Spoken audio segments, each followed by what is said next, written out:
Terima kasih Anda masih bersama Sergap, pemirsa. Pencurian sepeda motor di parkiran minimarket di Tangerang, Banten dalam hitungan detik terekam CCTV. Aksi pelaku tergolong nekat karena dilakukan saat situasi sedang ramai.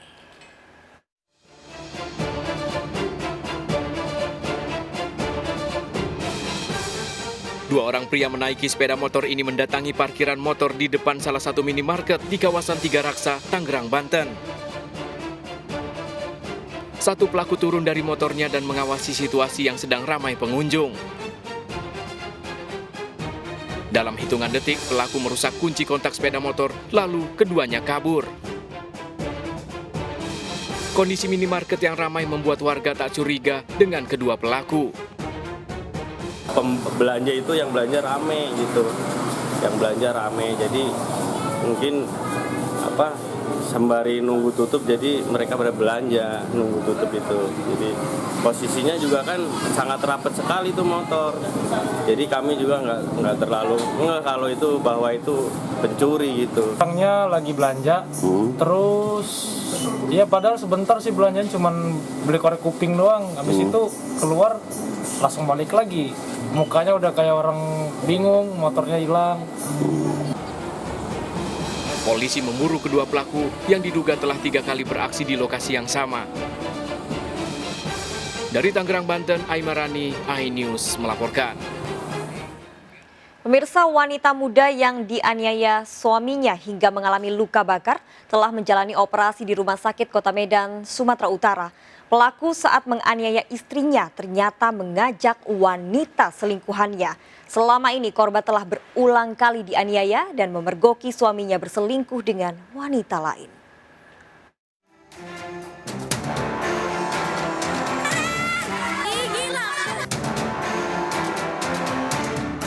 Rani Anggraini mengalami luka bakar hingga 65% dan masih menjalani perawatan di rumah sakit di Deli Serdang. Warga Tembung Percut Seituan ini juga harus menjalani operasi akibat luka bakarnya.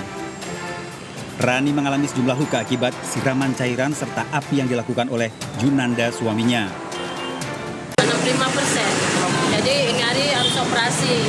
Ya, kalau itulah seberat-beratnya, sebab udah berulang kali dia pukuli anak saya, siksa anak saya. Sering ribut, istilahnya sama cemburu-cemburuan, kan? Tapi anak saya nggak pernah selingkuh, anak saya di rumah kerja, suaminya aja yang istilahnya sama perempuan-perempuan. Tapi anak saya nggak marah, anak saya tabah gitu kan. Menurut keluarga, Rani menikah dengan Juna saat usianya masih 16 tahun. Rani selama ini memilih menyembunyikan perilaku suaminya dan tidak menceritakan pada orang tuanya. Selama menikah, Rani sering diperlakukan kasar, bahkan pernah memergoki Juna suaminya bersama wanita lain. Saat terjadi pertengkaran pun Juna membawa wanita selingkuhannya. Pembakaran itu perempuannya ada, selingkuhan suaminya datang ke situ. Saya beri keadilan lah dengan perbuatan dia yang macam anak saya dibuat macam binatang kan. Saya mohon keadilannya. Rani dianiaya Junanda di rumah kakaknya yang membuat warga Jalan Beringin Pasar 7 Tembung panik. Warga mendapati api berkobar dari dalam rumah dan membakar badan Rani. Menurut Juliana, Rani mendatangi rumahnya menceritakan kondisi rumah tangganya. Rani dan Juna sempat bertengkar dan tiba-tiba menyiramkan cairan yang mudah terbakar. Berantem lagi itu tak pulang-pulang. Nggak pulang-pulang lagi main perempuan. Perempuan itu si Adel lah, masih umur 14 tahun. Tapi dia pandai ngerusak rumah tangga orang. Pak, bininya ini tempat saya ini menumpang karena dia kerjanya kerja walet. Udah, jadi malam minggu itu bininya kerela jalan. Mencari dia, nggak mencari dia, pun melihat dia lah. Lewat si Rani tadi, sama si Nanda, sama nampak orang itu sama si Adel. Usai melakukan penganiayaan, Juna sempat diamankan warga namun berhasil kabur. Juna ditemukan di tempat persembunyiannya di kawasan Percut Seituan ditembak kakinya karena melawan saat ditangkap polisi. Dalam pemeriksaan di kantor polisi, Juna mengakui menganiaya istrinya dengan cairan yang telah disiapkan sebelumnya.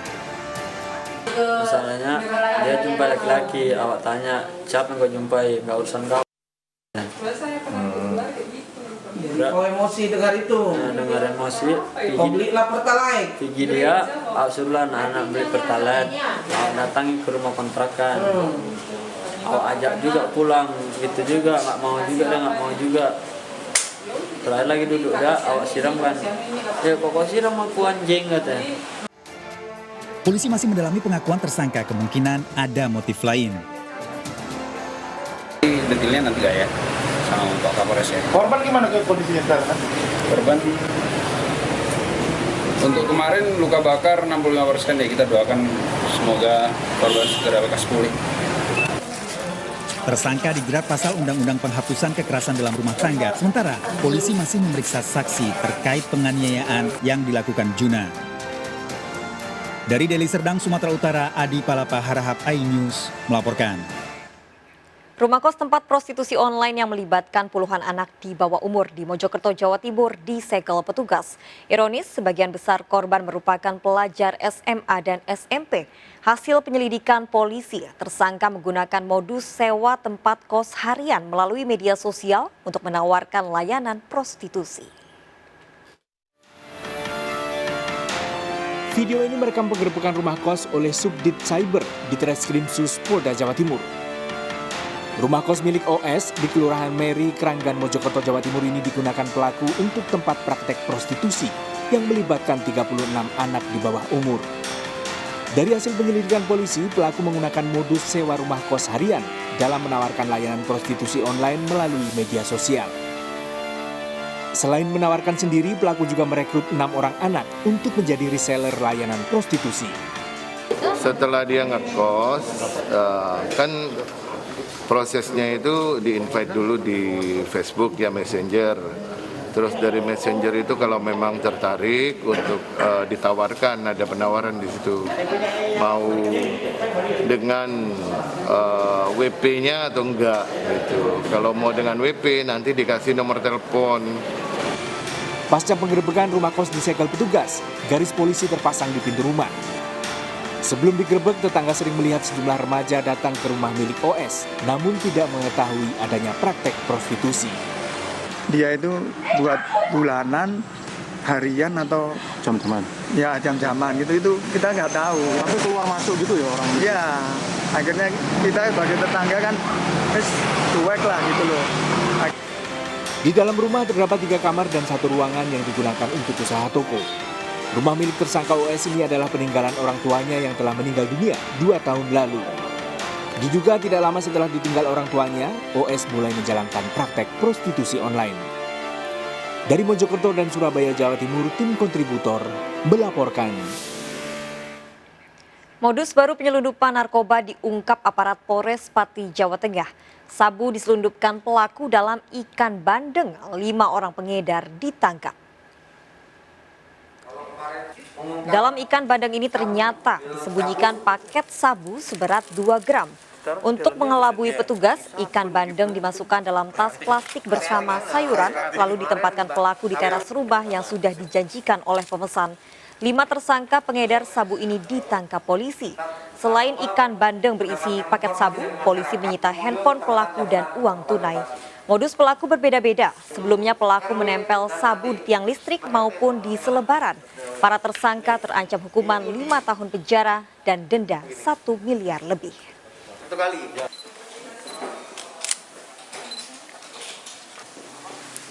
Oke, tutup.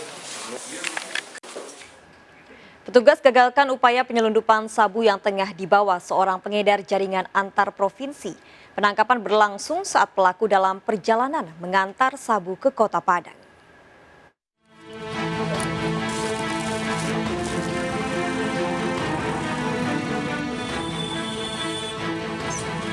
Zul Indra, seorang pengedar sabu antar provinsi, dibekuk Satreskrim Polsek Medan Timur saat dalam perjalanan di kawasan Jalan Rakyat. Pelaku sempat berupaya melarikan diri dan membantah membawa narkoba. Namun saat digeledah, petugas menemukan 300 gram sabu dalam tas yang tengah dibawanya. Dari pemeriksaan, pelaku mengaku rencananya sabu ini akan dibawanya ke Kota Padang. Jadi pada saat itu kita melakukan pembuntutan di Jalan Rakyat dengan mengendarai angkot. Kita menangkap di jalan raya tersebut kita temukan 3 on atau 300 gram sabu-sabu di dalam tas hitam miliknya. Polisi masih mengembangkan kasus ini untuk memburu pemasok sabu pada pelaku. Pelaku yang kini ditahan terancam penjara lebih dari 5 tahun. Dari Medan, Sumatera Utara, Adi Palapa Harahap melaporkan. Pencurian kotak amal masjid terekam CCTV. Mengetahui ada kamera CCTV, pelaku tetap nekat mencuri kotak amal dengan menutup wajahnya memakai mukena.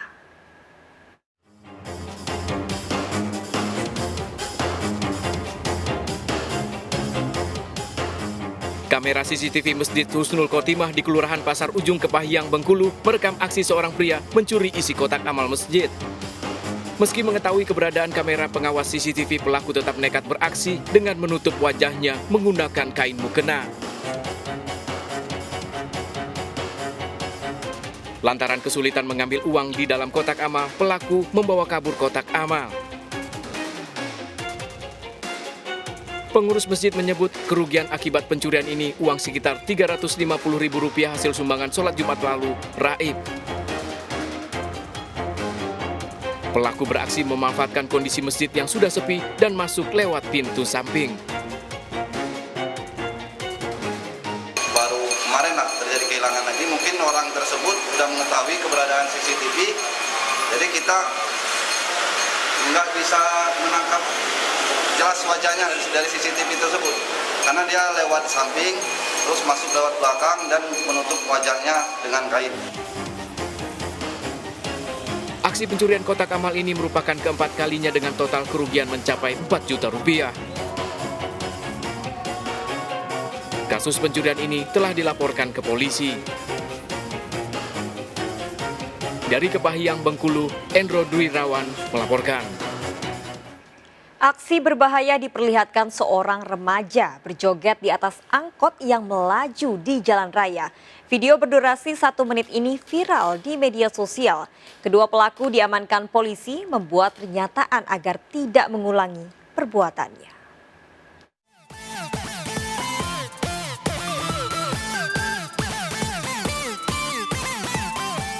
Aksi berbahaya seorang remaja berjoget di atas angkot yang tengah melaju di Jalan Raya Kecamatan Ternate, Pulau Maluku Utara ini viral di media sosial. Pelaku berjoget ditemani rekannya berkendara keliling kota Ternate sambil memutar musik bervolume cukup besar. Aksi keduanya yang membahayakan ini direkam seorang pengendara di belakang angkot. Berberkas rekaman video viral ini, polisi mengamankan kedua pelaku NS dan FH di rumahnya masing-masing. Ironis, sang pengemudi ternyata tak memiliki surat izin mengemudi hingga langsung ditindak dengan ditilang. NS, remaja yang berjoget di atas atap mobil, diberikan sanksi berupa surat pernyataan untuk tidak mengulangi lagi perbuatannya.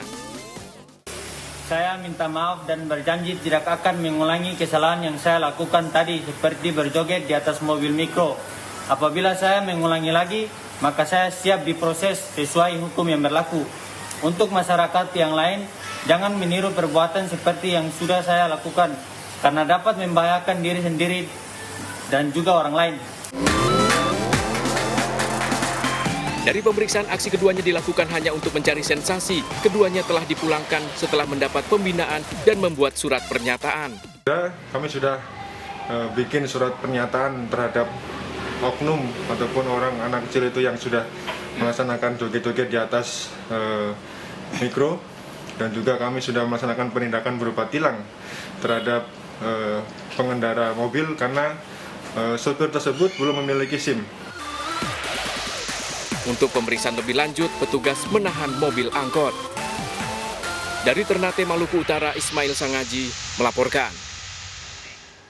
Ngaku calon Kapolres, seorang pria di Jakarta Selatan menipu warga hingga 1,7 miliar rupiah. Janjikan anak korban jadi polisi. Uang yang dikasih korban dipakai untuk menikah. Ikuti informasi lengkapnya sesaat lagi. Sergap segera kembali.